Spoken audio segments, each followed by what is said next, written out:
Shanna Young and Stephanie Egger or Edger in the UFC Women's Bantamweight division.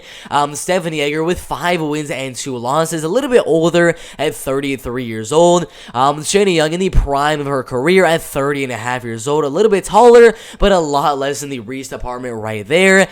This one is really going to come down to how they keep range. Stephanie Egger needs to fight to stay at range, a jab and a 1-2 and leg kicking, body kicking, maybe using a little bit of wrestling and grappling as well. But Shanna Young needs to pressure the heck out of Stephanie Egger right here. That is her strategy, is just come forward and throw a lot of volume, a lot of pressure on her opponent, look to just overwhelm them with pressure. That's the game plan from Shanna Young right here, is to close that 3-inch reach advantage and just add on the most pressure possible on Stephanie Egger right here. Throw more volume, throw more pressure, and ultimately win the fight by a decision. Also, I do think that Shanna Young could definitely land a couple of takedowns on Stephanie Egger.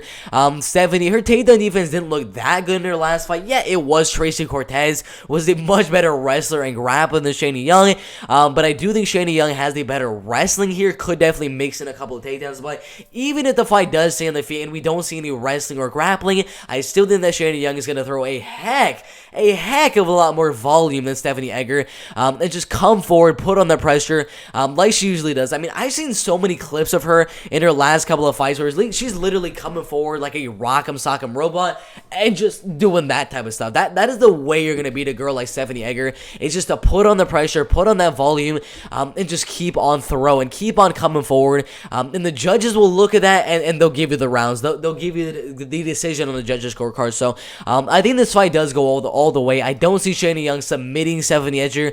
This is the main way she does win her fights, is either by a ground up on TKO or by submission.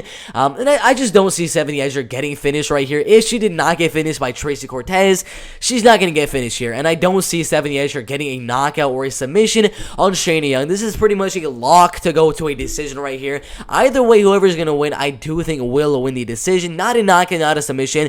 And because of the pressure, because of that volume, because of her constant just coming forward, throwing everything she has from Shanna Young, I am going to go Shanna Young to win the fight by a unanimous decision. But really good fight in the UFC at Women's Bantamweight division.